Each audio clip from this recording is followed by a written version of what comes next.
Good everyone. In this YouTube video, pag-usapan natin ang mga kapanapanabik na mga pangyayari. So, what are some of the things that we need to point towards the later parts of 2025? So, I will just discuss the chronological thing. So, no final dates yet. So, yung mga latter things could interchange, but eto na yung mga proposed things that will happen in the foreseeable future. So, medyo nakakalito siya, sabi ni Lord. So, especially on how erratic the devil wants it. So, may pandemic pa bang mangyayari? The COVID pandemic that happened 2020 to 2022. So, it's 3 years. It happened 3 years in the Philippines. So, 2020, 2021, 2022, and even some points of 2023, meron pa rin kahit papaano. So, what will happen next? So, the Lord will explain to you in detail. And then, like I said, the latter things, magsasabi na ako, pwede pa rin siya mag-interchange. Yung mga earlier parts, it will happen in order. So, first and foremost is the reassignment of a new pope. So, the Vatican has pronounced a new pope. Ano sabi ni Lord dito kay Pope Francis? Kasi may mga ilang prophets ako narinig, siya na raw yung huling prophet. So, siya na raw yung huling pope. Sabi sa akin ni Lord, in the marine world, in the second heaven, everything is possible. Pero, all of the popes are already suffering in hell. Kasi ang sabi sa akin ni Lord, wala naman magagawa yung mga demonyo sa totoo lang eh. So, they will just adjust on what I want. Kasi parang baliktad eh. Christians rely on the world to know their decisions. Tingnan nyo. So, lumipas na yung maraming pope. So, meron niyang iba na Pope John Paul II is the last pope. Sabi sa akin ni Lord, wala naman ako sinabi kung kailan matatapos yung mundo eh. Wala naman ako sinabing exact date. Bakit ba kayo nag-iisip kung kailan? Nung pandemic, inisip nung iba, end of the world na. Sabi sa akin ni Lord. Sabi ni Lord, in the next years, wala pang end of the world, okay? Sabi sa akin ni Lord, ha? Hindi pa siya mangyayari bukas, hindi pa siya mangyayari next week. Hindi rin siya mangyayari next month. So, ang babantayan nyo lang, yung mga taong nabakunahan. Yun lang naman sabi sa Lord eh. All people who are vaccinated, especially those who completed the boosters, yan yung dapat yung bantayan. Kasi sabi sa Lord, this will be the year. This is the first time. So, number 1 will be the consequences of those who were vaccinated with the COVID vaccine. So, that's the first one that will be suffering from the consequences of it. And then next one will be the big one. So, hindi pa sure kung earthquake lang ba sa Pilipinas. The Lord has been telling me there will be tsunamis as well after that strong earthquake. So, it is irreversible na. So, it will happen. It will happen. Sabi sa Lord. The best thing that you can do is just pray na everything is safe, everything is gonna be alive. Kasi it's not just in the Philippines. It will be happening in the world that they will try to reset. They will try to... Sabi sa akin ni Lord, yung big one na yan, that will be the first phase of the great transfer of wealth. Lilipat na sa mga alagad ng Diyos, unti-unti ang kayamanan ng mundo. Mawawala sa mga masasama. Kasi sabi nila, pati yung mga hindi naman deserve yumaman, yung mayaman. Alam ko yun. Sabi ko, antayin mo. pag nagsimula na yung big one, that will be the beginning of the great transfer of wealth. Sabi sa akin ni Lord, nakakaawa nga naman yung ma-vaccinated. Sabi ni Lord, karamihan sa mga mamamatay niya sa sabi na lang sa akin ni Lord, para maging maayos naman, para dun sa mga vaccinated na nagsisi, mga nag-surrender, the best thing that they can do, lalo na yung mga kompleto na, yung mga matatanda na bakunahan na sabi, iniisip na rin nila din, they will be the ones that will be the casualty of the big one. Kasi ayaw na yung mga sumuko after nung vaccine, yung mga nakapagtanto, that will be the best way of their death. Kasi naman sa maabutan pa nila yung next phase, which is the zombification, and then the darkness, and then the great exodus. Pagka kasi nagkaroon na ng great transfer of wealth, the world will be temporarily in darkness. Ito na nga, it will be a reset. So, paano naman yung electricity? Sino naman magpapagana nun? Sino naman magpapagana sa mundo? Kasi maraming mamamatay. Sabi sa akin, problemahin. I mean, sa mundong to, electricity pa lang naman kayo. Ako, sa langit, ako nagpapagana lahat. Wala namang naiinitan sa langit, wala namang nilalamig. May winter sa langit, pero wala namang naiinitan. Ay, wala namang nilalamig. May summer, may mga lugar na summer sa langit, pero wala namang naiinitan. Everything is in a perfect temperature. Everything is perfect there. So, paano pa kaya dito na ang langit nga napapagana ko eh? Yung lupa pa kaya? May mga mapapaisip, sino yung gagawa? Sino yung sa construction? Sus naman. Problema mo pa. Panahon nga ni Noah, sila lang naman natira, pero tingnan mo na nangyari, di ba dumami pa rin? Di ba? Do you remember the time of Noah, sila lang natira? Ano nangyari, di ba? From Noah, I mean, basically, that's a reset, di ba? Tama ba ako? From Noah's family to how many are we today? We are 10 trillion and growing. Tapos sasabihin nila, overpopulated na raw ang planet Earth. Sabi sa akin, sa langit, underpopulated sa langit. Sana naman, dagdagan nyo naman. Ako sige, kung feeling nyo, basta sabi sa akin ni Lord, kung maramdaman niya talaga sobrang dami na ng tao. Kasi sabi sa akin ni Lord, the ideal rate kasi is 1:3 or 1:4. Isang mamamatay, 3 mabubuhay muli. 3, ganun yung ideal rate ni Lord. Kasi I mean, paano yun? Dami, ubusan ng pagkain. Just, nauubusan ba o kinukurakot lang or hinohoard lang? Lupain. Dami-daming lugar sa mundo na wala namang katao-tao. Consider Russia.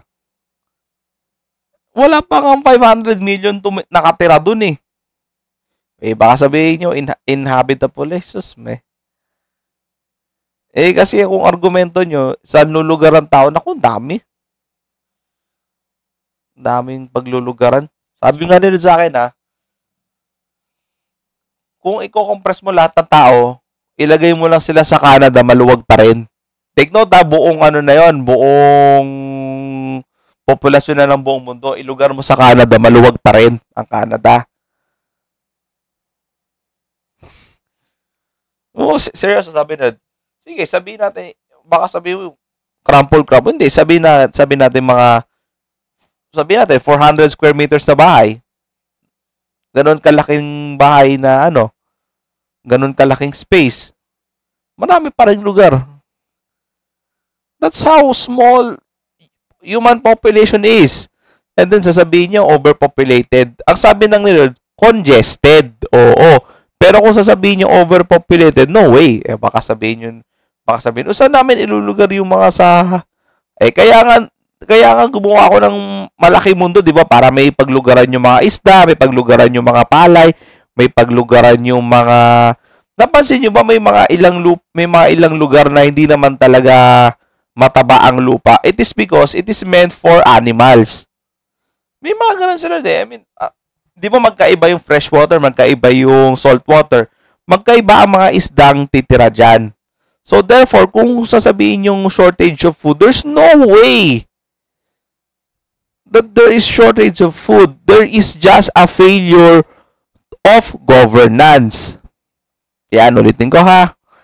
Yung mga food shortage na sinasabi dyan, it's not really a result of food shortage because the Lord's abundance is more than enough for people to have.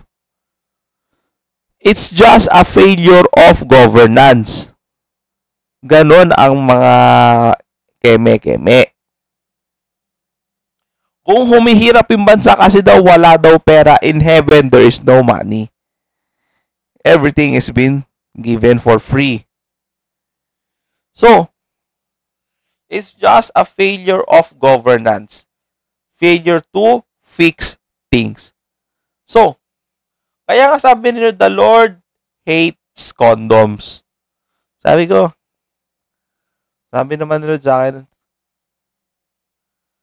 bakit kayo magkokondom? Bakit noong eto sabi sa nila, the Lord, may argumento kasi, no? Bakit ginawa nila, bakit brinot out nila yung concept ng sex? Pwede naman, bakit? Yung mga hayop din naman, nagsesex din. Bakit hindi na lang na parang sa plants na nagbubunga-bunga na lang, ganun, asexual? Kasi part of man is a sexual identity, like man or female. Importante kasi na may sexual identity ang man. Therefore, di ba, nagtaka ba kayo bakit man needs a partner, babae ginawa? Bakit hindi kapwa lalaki? Bakit hindi na lang angel? Kasi man needs a partner. Bakit hindi angel? Sabi sa akin, sino na magsasabi? Because the woman is meant to support man. They meant to help each other, to support each other. Kasi pag gumawa din sila ng kapwa lalaki, they will be just conflicting with different ideologies because the Lord knows it. And the Lord hates same sex. Yung LGBT, ganun, the Lord hates that. Pedophilia, lahat na bestiality. I mean, it's been done before. Kasi nga, if you read Leviticus, the unhealthful, bawal kang makipagtalik sa nanay mo, bawal kang makipagtalik sa hayop. It's been there because the Lord knows it will happen. So, ba't ba tayo napunta dito? It's because it's been a problem of the society today. Bakit gumawa ng babae kung wala rin palang silbi? So, ayun na nga. This is also a problem of Christians today. This is why the big one has to happen. The great transfer of wealth, the first phase of the great transfer of wealth will begin once the big one has started. So, marami pang kataranto doon si Satan na kailangan yung abangan. So, pero sabi lang naman sa akin ni Lord, iingatan niya lahat ng mga taong sumusunod sa kanya. The Lord will take care everyone that will trust in Him from the beginning until the end of time. Next. The Lord has noticed abortion. Gen Zs are considering it even more compared to the past generations. That's why the great transfer of wealth has to happen. So, ang argumento kasi, ito tanong sa kanila, sabi sa kanila, yung premarital sex is already a sin. Okay, ando na tayo, sabi sa kanila. Mali yun, pero mali yun. Malinaw yun, mali yun. Ang pagtatalik ay sa magkasawa, yes. Pero kung dadagdagan mo pa ng abortion, sabi sa kanila, mahiya ka naman. Hindi lahat ng kasal na tao ay binibigyan ko ng anak. Bakit? Katwiran nyo kasi hindi nyo kayang palakihin. Hindi. Bigay nyo na sa DSWD. Sabihin nyo, sorry, incapable kami magpalaki. Tapos. Although may mga proseso yan, pero kung i-abort nyo, sabi sa mga Gen Z daw, sa mga Gen Y, they are considering more of this abortion. Yun nga, sabi yung trend na sabi nila na parang mag-aalaga na lang daw ng hayop, yun na lang daw yung parang children factor. Hindi, sabi sa kanila, iba ang pakiramdam na nag-aalaga ka ng aso, hayop, kaysa sa nag-aalaga ka ng bata. It's a lot different. Sabi ng responsibility. Bakit ba kayo? Bakit kayo pumasok sa relasyon kung di naman din nyo kayang mag-anak? Di nga lahat ng kasal may anak.